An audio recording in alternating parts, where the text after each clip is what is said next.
जय श्री कृष्ण। तो आइए देखते हैं कि हम तुलसी विवाह अपने घर में ही कैसे आसान तरीके से कर सकते हैं, बहुत ही कम सामग्री में, बहुत ही सीधे सिंपल तरीके से। तो पहले साफ़ कपड़ा से इस जगह को साफ़ कर लीजिए और फिर चावल के आटे का एक पिरथना बोलते हैं हम लोगों में उसको, तो वो बना के वहाँ पे एड़पन दीजिए, छोटा सा बना लीजिए, जिसको अष्टदल बोला जाता है, उस टाइप में वो अष्टदल बना लीजिए आप।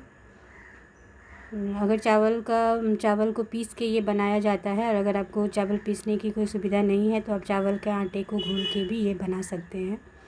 तो ये अष्टदल बना के उसमें फिर सिंदूर का टीका लगाइए। सिंदूर का टीका लगाने के बाद वहाँ पे आप एक आसन बैठाइए, उसको धो लीजिए, धो के वहाँ पे एक आसन बैठाइए। उसमें भी आप वो चावल का जो पिरथन होता है वो लगाइए उसमें, उसको ऐसे क्रॉस करके दोनों तरफ से लगा दीजिए। उसके बाद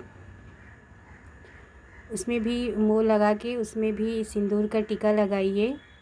सिंदूर का टीका लगाने के बाद वो शुभ हो जाता है और ज़्यादा शुभ हो जाता है। तो उसमें सिंदूर का टीका लगा दीजिए और आपने जो पैटर्न बनाया है उसको जो कलश आप बैठाएंगे उसमें भी लगाइए। ये पैटर्न बहुत ही हम लोगों में शुभ माना जाता है। मिथिलांचल में हर शुभ काम में ये यूज़ किया जाता है। जैसे भाई दूज हो, जैसे कोई भी पूजा हो, तो उसमें ये चावल के आटे से बनाए पैटर्न का इस्तेमाल किया जाता है। तो कलश में भी हमने लगा दिया, उसमें भी सिंदूर लगा के उसको साइड रख दिया है। जब बैठाएंगे कलश को तो उसमें आम का पल्लव, नारियल, सुपारी, पैसा, ये सब डाल के तब कलश की स्थापना करेंगे। ठीक है, तो आगे चलते हैं। इसके बाद आपने जो वो आसन में जो वो लगाया है, पैठन लगा दिया है, उसके बाद उस पर एक लाल कपड़ा बिछा के, लाल कपड़ा बिछाइए। लाल कपड़ा बिछाने के बाद इस पर आप कलश की स्थापना करिएगा।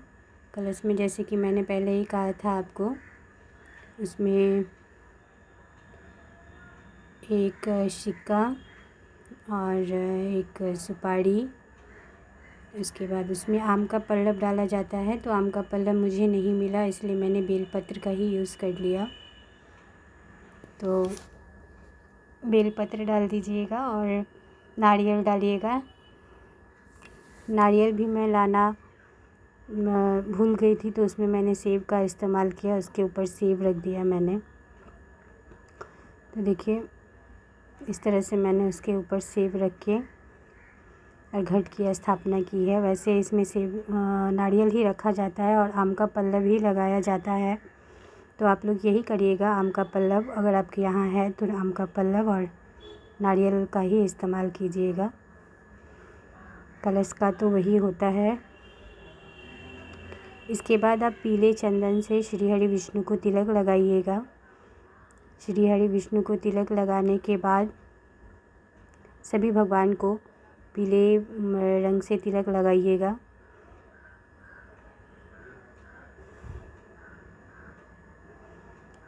तिलक लगाने के बाद श्री कृष्ण को भी आप तिलक लगाइएगा पीले चंदन की। मैं यहाँ पे भगवान श्री कृष्ण का मूर्ति रखना भूल गई थी, तो फिर मैंने बाद में लगाया। और उसके बाद वो जो माला है आपने जो भगवान के लिए लिया है, मोतियों का माला, वो चढ़ा दीजिएगा। ये एकदम साधारण तरीके से आप अपने घर में कैसे कर सकते हैं, बस वो एक छोटा सा विधि मैं आपको बता रही हूँ। माता रानी को आप सिंदूर लगाइएगा। ये तुलसी का गाछ मेरा ज़्यादा हरा नहीं हुआ है, क्योंकि इसको 3-4 दिन ही हुए हैं लगाए हुए। पहला वाला मेरा सूख गया था, मायके चली गई थी मैं, इसलिए पेड़ सूख गया था, तो ये पेड़ मैं नया नया लगाई, तो इसीलिए इसमें ज़्यादा पत्ते नहीं आए थे अभी। उसके बाद आप माता जी को लाल चुनरी चढ़ाइएगा। इसमें माता जी को लाल चुनरी चढ़ाया ही जाता है। उनके श्रृंगार का सामान जो भी होता है, चूड़ी, मेहंदी, सिंदूर, अलता, जो भी होता है आप श्रृंगार का, उनको सुहागन का जितना जो होता है सब अर्पित कीजिएगा, सुहाग की थाली। और इस थाली को आप किसी सुहागन को दान कर दीजिएगा। इसको दान कर दिया जाता है पंडित जी को, किसी सुहागन को, तो आप वो दान कर दीजिएगा। ठीक है, तो आगे चलते हैं। उसके बाद आपके पास जो भी पुष्प हैं, जो भी मालाएं हैं, भगवान को अर्पित कीजिएगा। देखिए मैंने ऐसे, हाँ, और कलावा, पीले कलर का कलावा माता को ज़रूर अर्पित कीजिएगा। श्री हरि विष्णु को भी और तुलसी माता को भी पीले कलर का कलावा ज़रूर अर्पित कीजिएगा। और जो भी मालाएं मैंने लिए थे वो सब मैं अर्पण कर रही हूँ। फूलों की माला भगवान को अर्पित कीजिएगा। भगवान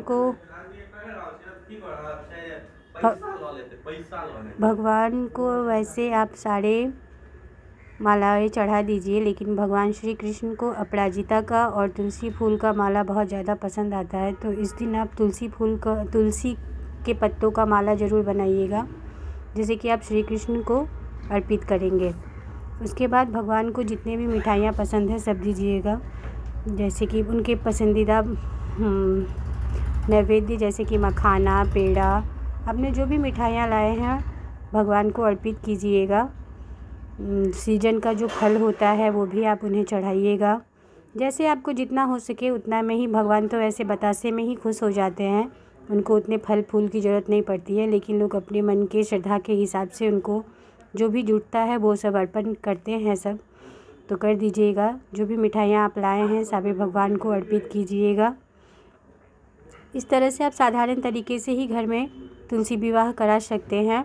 खुद से ही कर सकते हैं। जितने सिंपल तरीक़ा से होता है लोग अपने घर में कर लेते हैं। वैसे तो इसकी भव्य आयोजन होती है, बहुत सारे विधियां हैं वैसे तो उतना तो सब जानता नहीं है, जितना जो जानता है उतना में ही सब करते हैं। उसके बाद आप दीप प्रज्वलित कीजिएगा।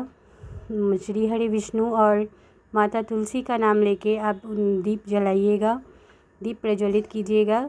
ध्यान रखिएगा कि ये दीप हो सके तो अखंड हो, सारी रात तक जलती रहे, और अगर नहीं भी होता है तो कोई बात नहीं। इसमें ऐसा कोई नहीं है कि आपको अखंड ज्योत जलाना है, लेकिन फिर भी अगर आपके घर में बड़ा दिया हो तो अखंड ज्योत जलाने की ही कोशिश कीजिएगा। उसके बाद हर नैवेद्य में आप तुलसी पत्र ज़रूर से ज़रूर रखिएगा, क्योंकि भगवान श्री हरि विष्णु को और श्री कृष्ण को तुलसी बहुत ही ज़्यादा पसंद है। तो उनके हर नैवेद्य में तुलसी भी अर्पण ज़रूर कीजिएगा। वैसे भी हमारे हिंदुओं में देवउठनी एकादशी का बहुत ही ज़्यादा मान्यता है। इसी दिन के बाद से हम लोगों का शुभ विवाह मुहूर्त, जो भी शुभ लग्न होता है, इस दिन के बाद से शुरू हो जाता है। देवउठनी एकादशी का हम लोगों में बहुत ही एक विशेष महत्व है। तो ये सब करने के बाद आप श्री हरि विष्णु को धूप दीप दिखाइएगा अच्छे से। धूप दीप दिखाने के बाद उनको हाथ जोड़ के प्रार्थना कीजिएगा, हे श्री हरि विष्णु, जितना हमसे हुआ हमने आपको पूजा करने की कोशिश की, जो भी गलती शलती हुई हो हमें क्षमा करिएगा। ऐसे करके आप उनसे क्षमा प्रार्थी होके उनसे क्षमा मांगिएगा। और इस प्रकार से आप साधारण तरीके से तुलसी विवाह अपने घर में कर सकते हैं और श्री हरि विष्णु का आशीर्वाद भी प्राप्त कर सकते हैं। और श्री हरि भगवान ऐसे भी खुश हो जाते हैं, उनको उतना सब बहुत ज़्यादा दिखावे की ज़रूरत नहीं पड़ती। वो साधारण तरीके से एक पुष्प चढ़ा के, एक बतासा चढ़ा के भी आप उनकी पूजा कर सकते हैं। लेकिन जैसे जो हुआ उसके लिए भगवान से क्षमा प्रार्थी होके अपनी गलतियों का क्षमा मांग के श्री हरि विष्णु को कहें कि भगवान हम पे कृपा करें। जय श्री हरि विष्णु, जय श्री हरि।